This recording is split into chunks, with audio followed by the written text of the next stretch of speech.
As long as I remember, I want to change the world. My name is Castel'Branco and I'm from Brazil. It's beyond me why people always think that the average you can be as extraordinary as those who are leaders in a particular field. Seems like if they born with highlight with some special sign they had, people never actually think how hard they work, how many hours they spend, or how many choices they had to make. Well, I believe that work as hard as you can is the end of success. And I believe that you can become anything you want. And I do trust that education is the way.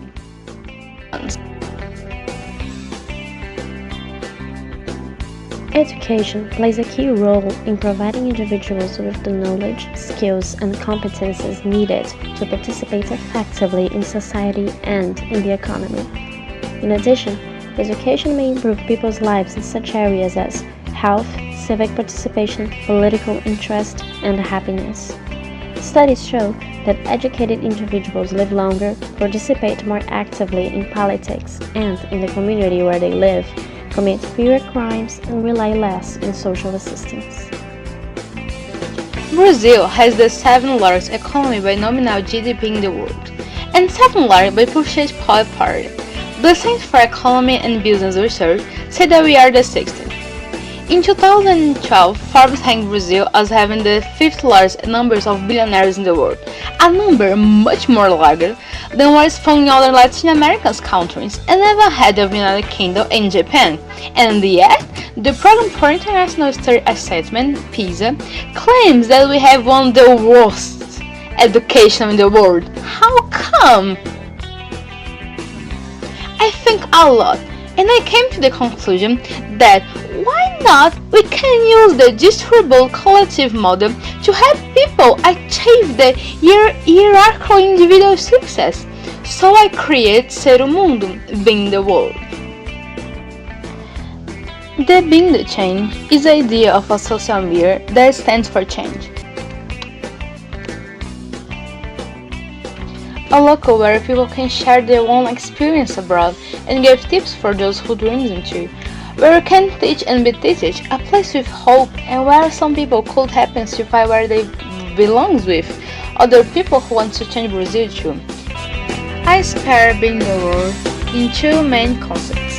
First, yes, you can teach in high schools about all three laws of physics, but how about the ethical laws? I do believe that we, as a country, can do so much better than just stand there. If we teach values without any religious connotation in schools, instead to form better professionals or for a better person, I bet so. I want make partnership with schools around Brazil to make the teaching of government, constitution, ethics, and social moral a real thing, with technical and institutional manual developed by the best there. Then the second part is the idea that if Brazilians have the necessary conditions to start overseas, then they could come back with new experience and the fundamental knowledge to make change, real ones. Maybe reform the exchange education system, bring ideas for the poor that contrast the richest part and give hope. See, I don't want to create immigrants, what I want is bring hope. And if the government doesn't want so, I want. I want to give all the resources necessary to my people understand things like US standard tests or the application system in Europe. I want them to go, I want them to come back. It takes a village to raise a child, but takes a child to raise their village, for it raises more and more children. I want that this cycle continue until we have better universities, until the government feels the need to resolve the encyclopedia way that we high school students are forced to know. And you have the duty of change Brazil too. And perhaps we become so grown up that we can realize that. As long as I remember, I want to change the world, and I still want.